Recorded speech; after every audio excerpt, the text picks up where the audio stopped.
Today we'll be seeing about deadlocks. On this particular one, we have seen in the previous discussions briefly. Now we will be seeing in detail what are the necessary conditions to occur deadlock, and how we can handle the deadlock with several techniques and all we will be seeing. Yeah. First of all, this is the outline of deadlocks chapter. It is first we will be discussing the system model, that is in which context we are considering the deadlock definition. Like you consider these kind of resources will be there, these kind of things we will be considering as resources, these kind of things we will be considering as process. Like this we will consider entire setup. Okay, that is nothing but system model. Next, deadlock characterization, that means in which context what you call, when we will consider a deadlock has occurred, due to what reasons, what conditions deadlock has been occurred, those things we will be seeing, and how we can handle this deadlock, like prevention, avoidance, detection, recovery, all those things we will be seeing one by one. Okay, this is the outline. Yeah. So this is the system model that we are considering. A system can will consist of system consists of several resources. Sorry.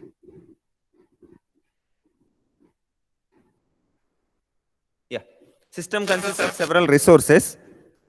Each resource we can denote as R1, R2, R3, so on, Rm. So total m number of resources if you have, R1 to Rm we will be having. Next, each resource can have several instances. What does it mean? Mean is like you consider resource R is nothing but a display device. Okay, monitor. Okay, we are having two monitors, let us say. So how many instances of the monitors we are having? Monitor is the resource. Okay, display device is the resource, and two monitors we are having. So how many instances of the same resource we are having? Two. So W is here 2.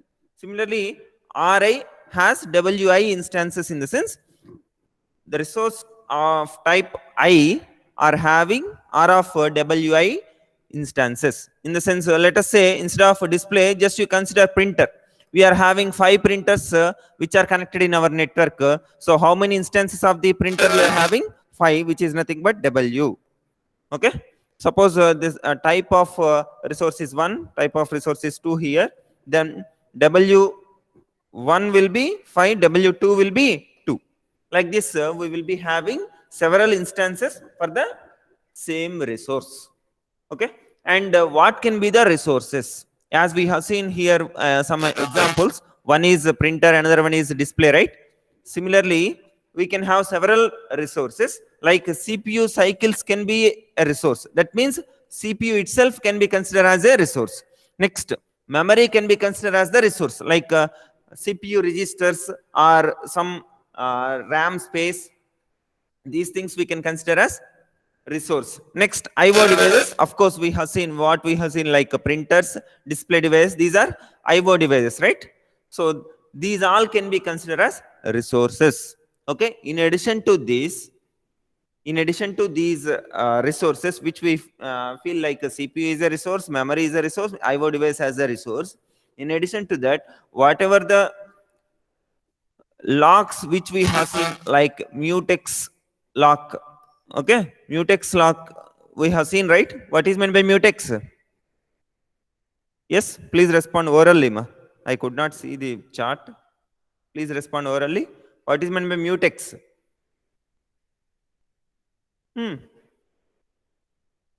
Mutex is nothing but binary semaphore. Okay, it can be like binary semaphore. That means it will be having either 1 or 0 values. 1 or 0 values, which will be used to ensure mutual exclusion. That is mutex. Now, if you consider this resources, we can consider as a CPU, we can consider as memory, we can consider as IO devices, we can consider as mutex locks or any other variables as well. Okay. These are the resources. So why we are considering this mutex locks as resources, that we I will give the justification after some time. Yeah. Next, in general, each process will utilize the resource as like this. First step is it will request for the resource. This fundamental setup, if you understand properly, then whatever the problems that we will see further, those you can understand easily. Try to concentrate now. Each process utilizes a resource in this following manner. Like first it will request for the resource, and after getting the access to that particular resource, it will utilize the resource. That is second step. Next, after using that particular resource, it will release as the resource. Okay. Let us say we are having resources R1, R2, R3, and we are having process P1. P1 wants to utilize all these resources. So first P1 will request this resource, then you use it. Okay, P1 use it, then it will request this resource and use it, then it will request this resource and use it, then it will release as R1, it will release as R2, it will release as R3. Like this, usual sequence should be like this: request, use, then release. Now, if we are having only one process and several resources, then we don't need to bother. Why? Because only one process is there. If all the resources will be available to this particular process, so it will request for those resources. Obviously, this particular process will get those all resources and will utilize and releases all the resources. Okay, after the use, all the resources will be released. So there won't be any problem. But let us assume we are having R1 of 4 instances, R2 of 3 instances, and R3 of 5 instances. That means R1 type of resources we are having 4. R2 type of resources we are having 3. R3 type of resources we are having 5. Now P1 has requested total 13 resources.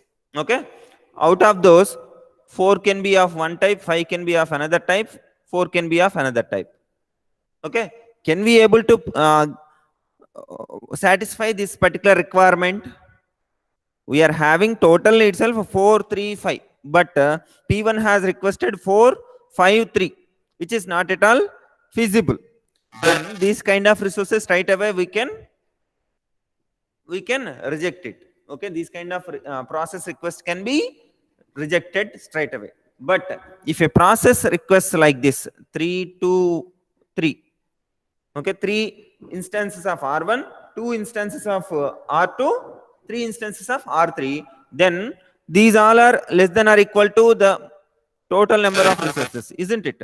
So 3 is less than or equal to 4, 2 is less than or equal to 3, 3 is less than or equal to 5. So we could able to accommodate all these resource requirements. So what we can say is this process can be accepted to run. Okay, this is what the consideration. These are the fundamental system model that we are considering. First, a system consists of several resources. Okay.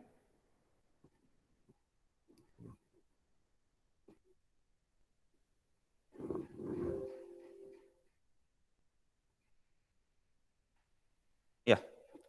System consists of several resources, and each resource can be denoted as R1, R2, R3, so on, Rm, and each resource can be of several instances. Like printer, if you have 3 printers, if you have, then resource type is same, but 3 instances we are having for the same type.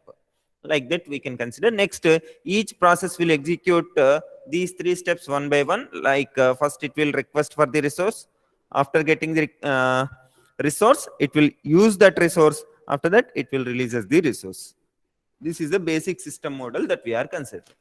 Now, let us see, whenever we consider this these conditions, if any of these conditions occurred, automatically it will lead to deadlock. Okay, this is deadlock characterization. These are the 4 necessary conditions. that need to occur in order to imply deadlock in the system. Okay, out of those, one by one we will be seeing. First one is mutual exclusion, second one hold and wait, third one is preemption, no preemption, and fourth one is circular wait. Mutual exclusion, this particular term we have seen earlier itself. Mutual exclusion in the sense, into the critical section only one process should enter at any time. Okay, at one suppose we consider this as the critical section. Into this critical section only one process should be present.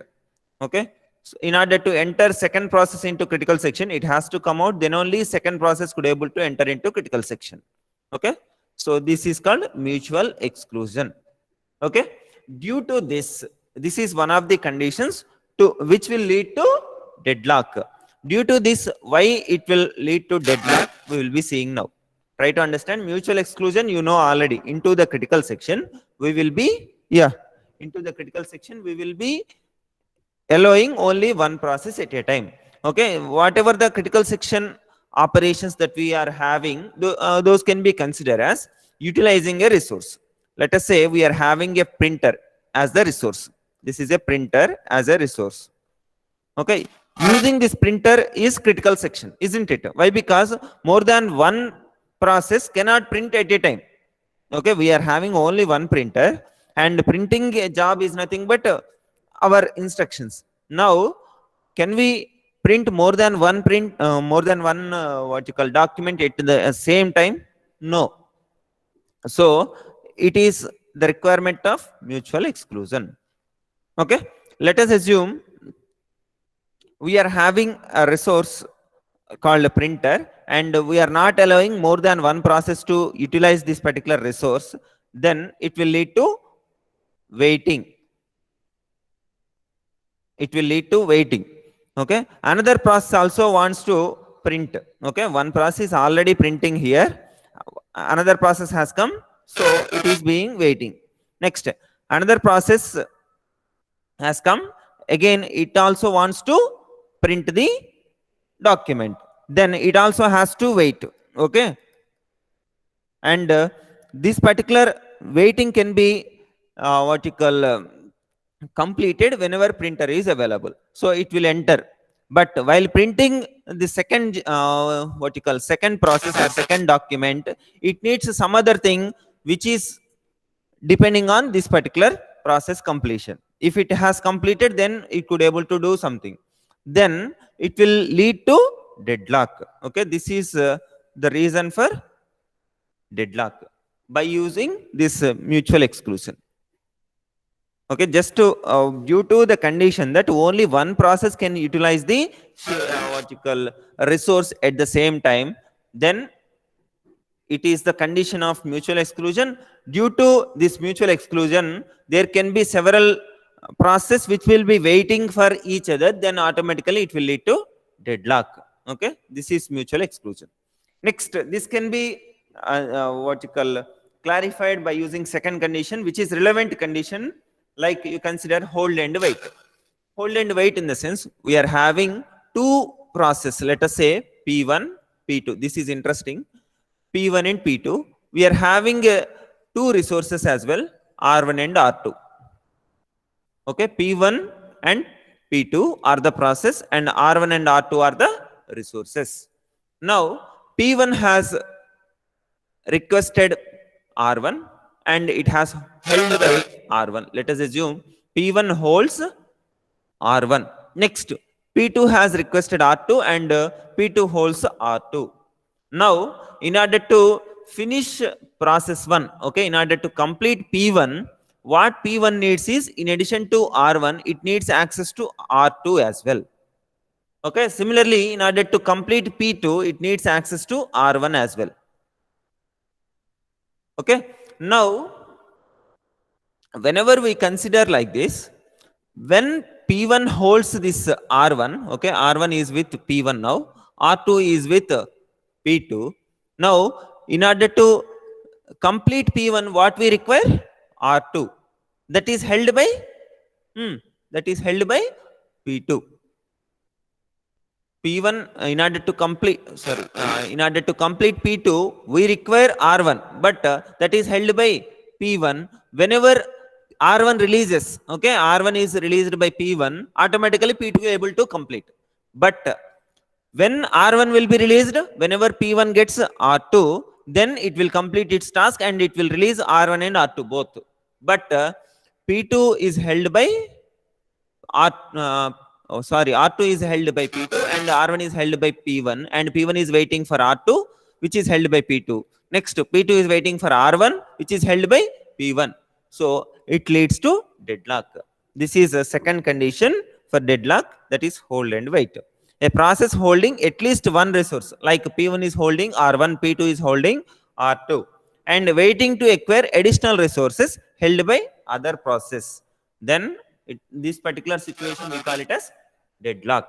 Oh, what you call hold and wait, and it will lead to deadlock. Is it clear? Yes.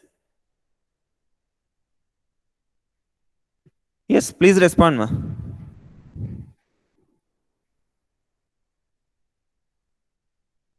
Yes. Okay.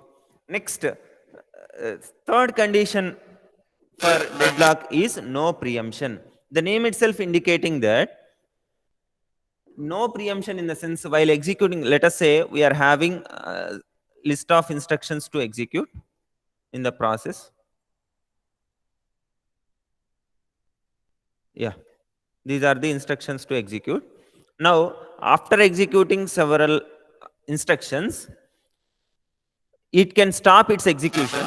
Okay, it can stop its execution, and resources which are held by this particular process can be released, and after some time it can come back here and resume here. Okay, that is called preemption. Preemption in the sense, while executing a process, it can uh, come out of the execution, and again it can resume. Again it can resume, and whatever the resources held by this particular process can be released. After that it can acquire. Okay, this is called preemption. But if system does not allow that particular one, like no preemption, that means resource can be released only after what you call voluntarily by the process. Okay, after the process has been completed. Okay, after the process has completed, then only resources will be released. Okay, no preemption in the sense we are not allowing process to release the resources voluntary, before its completion. That is no preemption. Preemption in the sense, suppose if a process requires 3 resources, after getting one resource, if it has utilized, then it can release. Okay, it can release it, then another for another resource it can request. Okay, this is like a preemption. But if a system does not allow that preemption, that is no preemption, then whatever the resource held by one process, like you consider this P1 has held R1, next P2 has held R2. When R1 and R2 will be released, whenever P1 has completed its execution, then only R1 will be released. Whenever P2 has completed its execution, then only R2 will be released. Okay, so now P1 and P2 are not allowing to preempt their execution and release R1 and R2. That is the consideration. Due to that only, it will lead to deadlock. This is the third condition. Got it? So third condition is no preemption. It is not independent of this hold and wait. All these conditions are not independent of each other, that you remember. Okay, these are interrelated only. Mutual exclusion, hold and wait, no preemption, these all are interdependent only. Like you may feel that hold and wait and no preemption are both same. Of course, in some context, both can be same. Okay, even mutual exclusion, hold and wait are same. In some context, it may be same. But in some context, we will be able to detect this kind of dependency only, like hold and wait. This is the situation. In some context, we will feel that no preemption, due to that deadlock will occur. Like that, how we could able to get the context, it depends upon the environment where we are working. So all these four conditions are interrelated, that you keep in mind. Yeah. Next, this is third condition. Next, fourth one is circular weight. In this circular weight, just we will be having several resources like P0, P1, P2, P3, so on up to Pn resources we are having. Now, P1 is requesting for a resource, let us say R0, and it is held by R1, P1. Next, P1 is requesting for another resource R1, it is held by P2. Next, R2, P2 is waiting for R2, which is held by P3. So on, here we are having Rn, let us say, and this is held by P0, and Pn is requesting for this Rn. So P0 is waiting for P1 to release, P1 is waiting for P2 to release, P2 is waiting for P3 to release, so on. Pn minus 1 is waiting to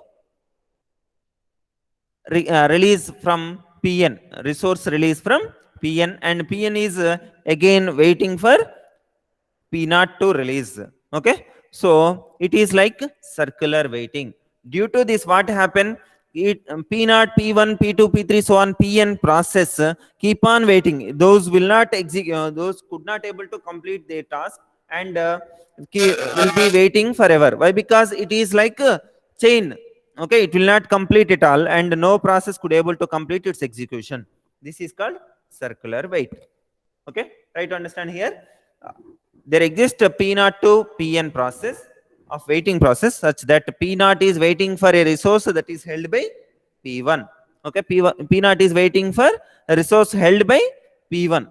Next, P1 is waiting for a resource that is held by P2. Like this, Pn minus 1 is waiting for a resource that is held by Pn, and Pn is waiting for the resource held by P0. Then it will lead to deadlock. This is called circular wait. Okay, total what we have seen here in this is there are four necessary conditions to occur deadlock.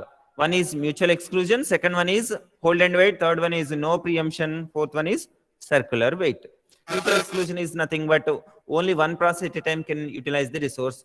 Hold and wait in the sense, after holding one resource, it will wait for another resource, and similarly after holding another resource by other process, it will wait for the resource held by first process to release, and it is like mutually waiting for each other. P1 and P2 P1 will be waiting for P2, and P2 will be waiting for P1. Then it will lead to deadlock. This is called hold and wait, and you can compare this hold and wait with circular wait also here. Like P1 P2 we are having, and earlier we have considered set of process, right? In this set, let us assume only two process, P1 and P2 only. P1 is waiting for P2 to release, and P2 is waiting for P1 to release. This is also circular waiting only, isn't it?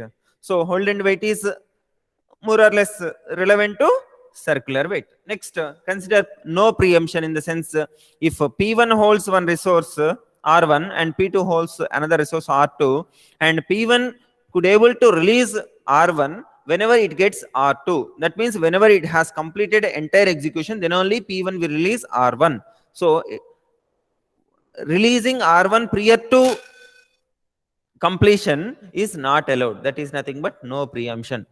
Okay, due to that restriction, it may lead to deadlock. Okay, this is third one. Of course, the fourth one is like circular waiting. P1 will be waiting for P2, so on. Pn will be waiting for P1. Like that, that is circular waiting. Is this clear? All the four conditions?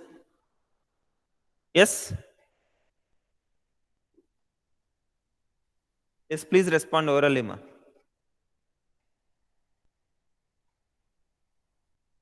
Yes?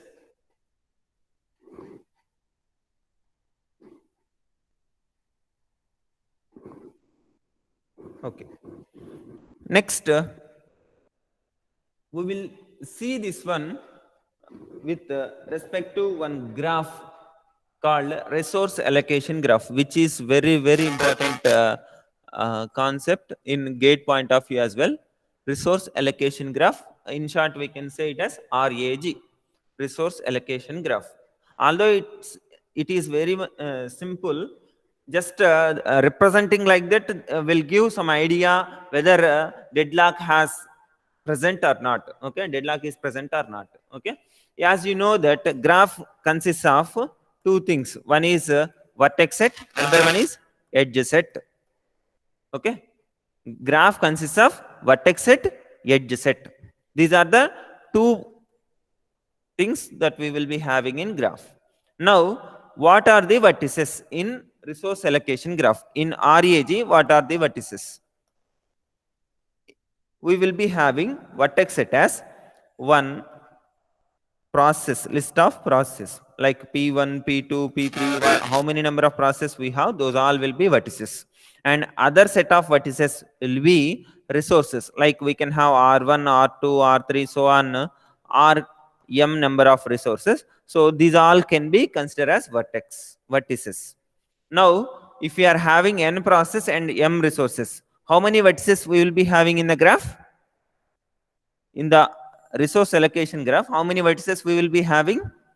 If n processes are there, m resources are there, then each will be considered as a vertex. So this can be a vertex, this can be a vertex, this can be a vertex. Like this, we'll be having n vertices here. Then here also we will be having vertices. Like yeah.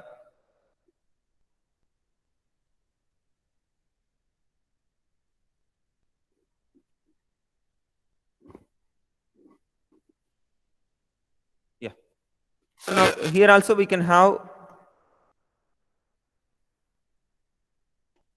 yeah, we are having several. Yeah. Total number of vertices in the resource allocation graph will be n plus m. Why? Because all the process we will consider as vertices, and all the resources also we will consider as vertices. That's why we will be having total n plus m vertices. And what about edges? Try to understand here. We are having, let us assume we are having two resources, three resources and two process. Let us assume P1 and P2. So P1, P2 can be considered as vertices. Next, resources R1, R2, R3. Okay, all these five will be, all these five will be vertices. Now we will have some edges, right? So how we will form edges is, suppose P1 holds R1, that is R1 is held by P1, then we will denote like this. That is from R1 to P1 we will have directed edge. Similarly, R1 is requested by P2. That means P2 required R1. Next, R2 is held by P2. That means R2 is with P2. Next, R3 is also with P2. Then we will denote like this. R3 to P2, in the sense R3 is held by P2. R2 is held by P2. Next, R1 is held by P1. Now, suppose P1 requires R3 as well. Then we will be having a directed edge from directed edge from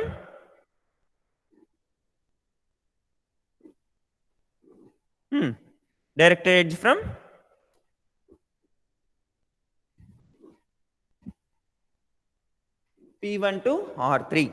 Okay, like this resource allocation graph we can denote. Okay, that only we will be having here. See, a set of vertices V and a set of edges E we will be having. V is nothing but set of vertices, E is nothing but set of edges, like we have seen here. Next, what is this V? V consists of two things. What are those two? One is process, another one is resources. So V consists of two types. P. What is P? Set of process. The set consists of all the processes in the system. Okay, that is nothing but P. This is the first one. Second one is resources. That means the set of consists of all the resource types in the system. Here you remember the word called resource type. Okay, all this time we are using resources. Okay, all this time we have used the word called resources only, but here we are having resource type. What does it mean? Just as we have seen, R1 as printer, let us assume we are having a laser printer, okay, and inkjet printer, like this, several dot matrix printer, like this we are having several types of printers, okay. Laser printers only two we are having, let us say, okay. All these will come under one resource type, that is printer only, okay. Similarly, display device you consider, R2 is display device. We can have monitor, we can have desktop, even projector, we can have touch screen, mobile, like this. All these are display devices only, so these all can be considered as one resource type, that is called display, okay. Like this, R1 denotes one resource type, R2 denotes another resource type, okay. Under this R1 we can have several resources, okay. These all we can consider as instances, as we have seen earlier, okay. Earlier we have discussed generally like printers, four printers, if we have four instances for that particular resource type, resource called printer. Now we are saying that printer as the resource type, and we are saying these all are types of the resources that we have, and we are saying these all will be instances of one resource type. These all are the instances of another resource type, okay. Like this we will group it. Yeah.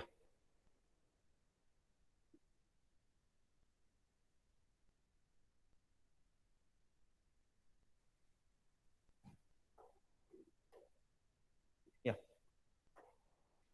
Now we came to know that in the resource allocation graph we will be having these as the vertices. Next, what about edges? There are two types of edges. One is request edge, that means from this particular process to resource, if we have an edge, okay, directed edge. What does it mean? P1 is going to get, okay, P1 is requesting this resource, okay. Try to understand, P1 is requesting this resource. Next, assignment edge, in the sense this resource held by P1, resource held by P1, then we will be having a directed edge from resource to process, okay.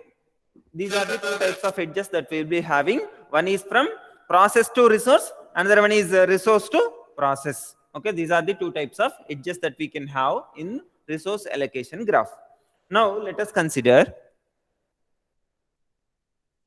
these are the symbols that we will use for resource allocation graph. One is process, which we will indicate by using circle. Next, resource we will indicate by using square type of thing, and how many instances that we have, those many dots we can have, okay. Like this particular resource is of resource type, we are having four instances, that's why we are denoting four dots inside that. Suppose only two, if you have only two dots we can have, okay. Three means three, that's it. So this is resource type, we will use square. Next, whenever PI requests instance of RJ is nothing but the resource type. Next, PI is one process. Now PI has requested RJ, so we will have an edge between PI to RJ. Next, you consider PI is holding an instance of RJ, that means this resource is held by PI. So from that particular instance, where which instance has held by PI, from that we need to make a directed edge to PI, so that it will indicate that it has been, this particular instance has been assigned to PI, okay. These are the several vertical symbols we will use in drawing resource allocation graph, okay. Now let us see one simple example of resource allocation graph. Here, how many resources we are having? Resource types R1, R2, R3, R4. Four resources we are having. And R1, how many instances we are having? Of type resource type 1, only one. R3, 1. R2, 2 instances we are having. R4, 3 instances we are having. Next, R1 instance is held by P2. Next, R2 instance, one of the R2 instances held by P2. Next, another instance held by P1. Next, R3 instance held by P3. Next, P1 requires R1. See here, P1 requires R1. Next, P2 requires R3. Next, P3 requires nothing. P3 is not requesting any resource. Now, I will tell you one simple trick to remember when to give process to request, process to resource, and when to use resource to process is just you assume process as person or ourselves. Okay, process is nothing but ourselves. Now, whenever we want printer to utilize, we will give request to printer or printer only will come to us. Try to understand. Whenever we want printer to utilize, we will give request to printer. So this resource is nothing but printer kind of thing. Printer or scanner, whatever it may be, we will approach to that particular resource. That's why we will be having, whenever we wanted to utilize the resource, we need to sorry, we need to use arrow from process to resource. Suppose a resource already held by us, then resource will have an edge bit, what you call direct edge to the process. If you remember one thing, other thing is obvious, isn't it? So whenever we wanted to utilize a printer, then we will approach the printer. Similarly, whenever a process wants to utilize the resource, then we will have an edge between process to, from process to resource, we will be having a directed edge. Now P1 is requesting R1. Next, P2 is requesting R3. Next, any other? That's it. Now R1 is held by P2. R3 is held by P3. Next, one of the instances of R2 is held by P2, another one is held by P1. As we are having two instances, both P1 and P2 could able to utilize R2. Why? Because two instances we are having. Next, R4, we are having how many instances? Three instances, but no process is has requested and hold these particular three resources. Okay, three instances of the resource. Got it? Now, this is a basic resource allocation graph. How many vertices we are having in the resource allocation graph? You please tell. How many vertices we are having? Yeah, please respond, ma.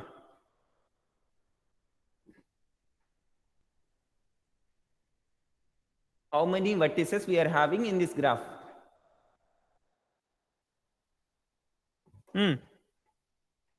Vertices are nothing but process the resources as well. So total? Yes, total how many?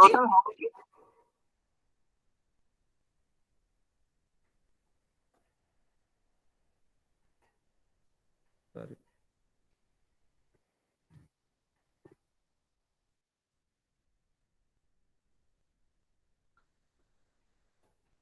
Yeah, total 3 processes we are having and 4 resource types. So total 7 vertices we will be having in the resource allocation graph.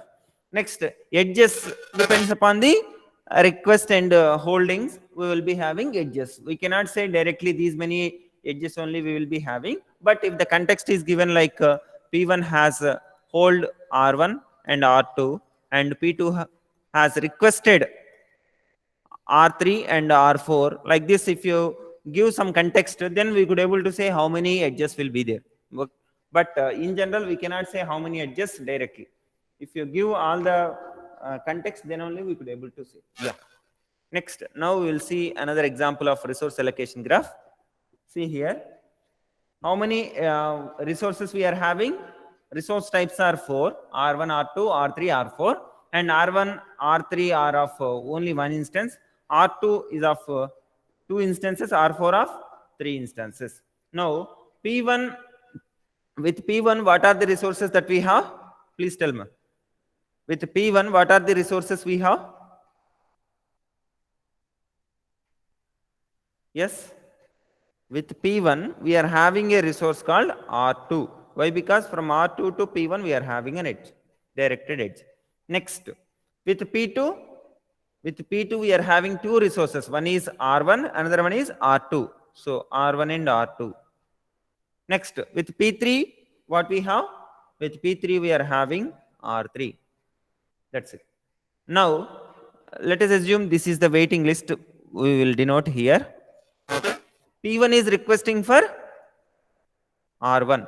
Next, P2 is requesting for R3. Next, P3 is requesting for R2. Now, how many instances of R1 we are having? Only one instance. So, only one process can utilize resource R1. So, when this can be released, whenever P2 has completed its execution, then only R1 can be released. Okay, when P2 is able to complete its execution, whenever it gets the required one, that is R3. R3 is of how many instances? Only one instance. Now R3 is held by P3. When P3 can release R3 is whenever it gets R2.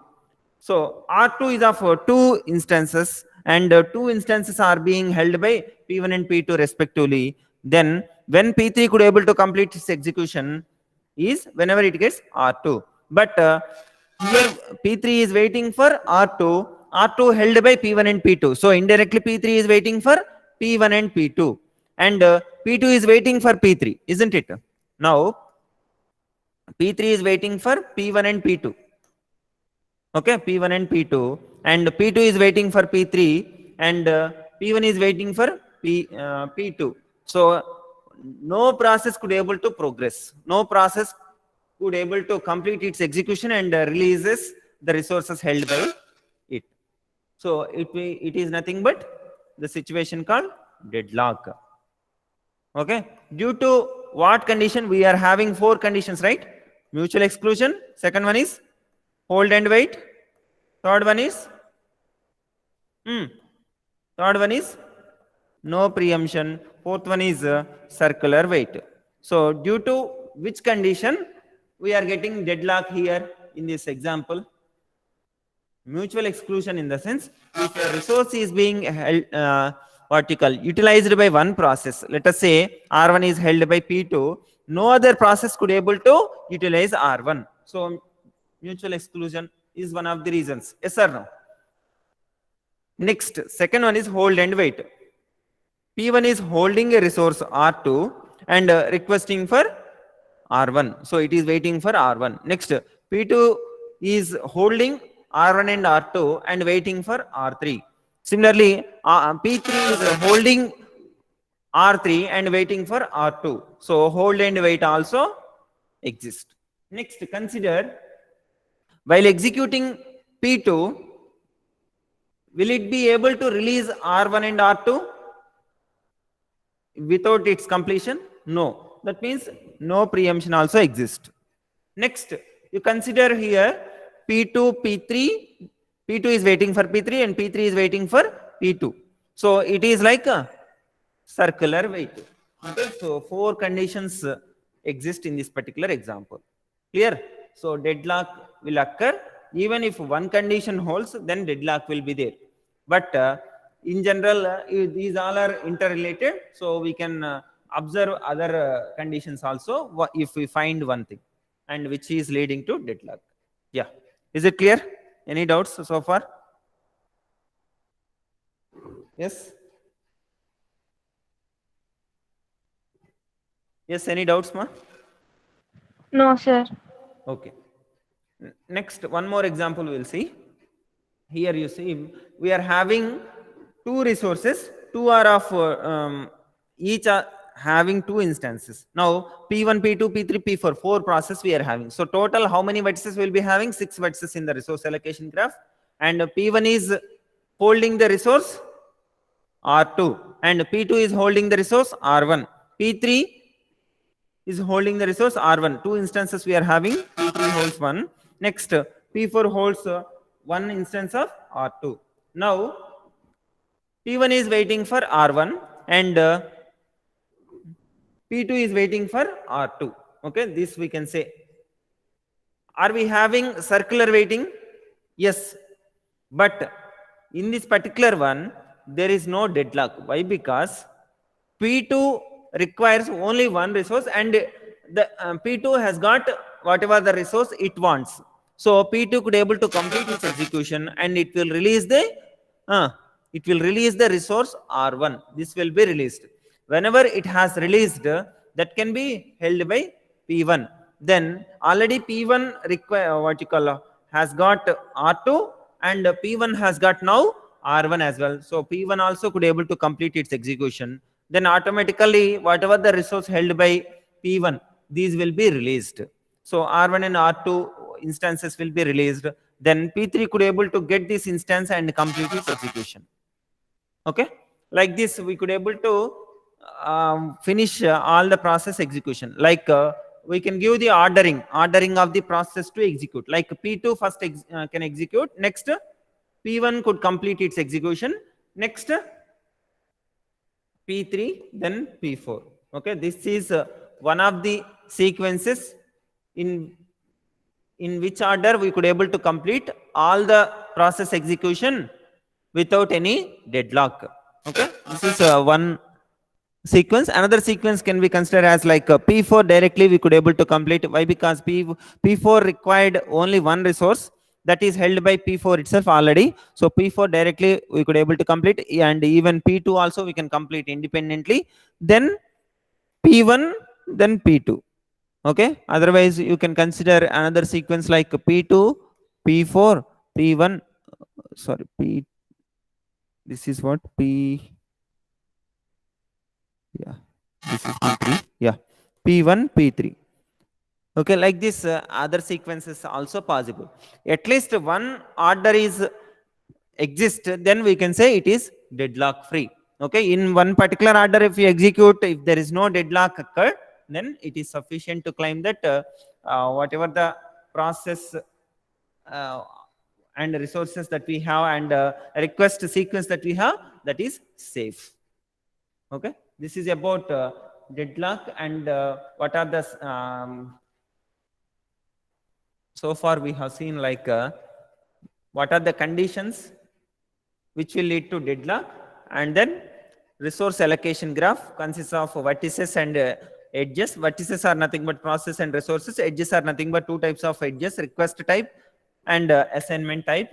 Request type will be having like process to resource, and assignment type is resource is being assigned to a process. Like this we will be having two types of edges. Next we have seen symbols to denote the process. Process we will denote by using circle. Resource we will denote by using square, and these edges like process to resource and resource to process. Assignment and this one is what request.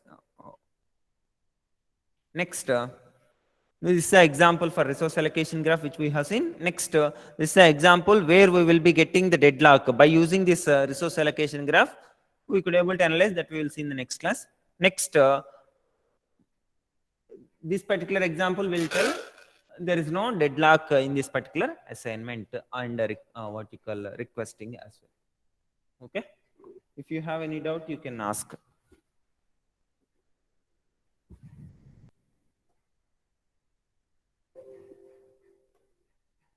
Yeah, you can enter your roll number before leaving.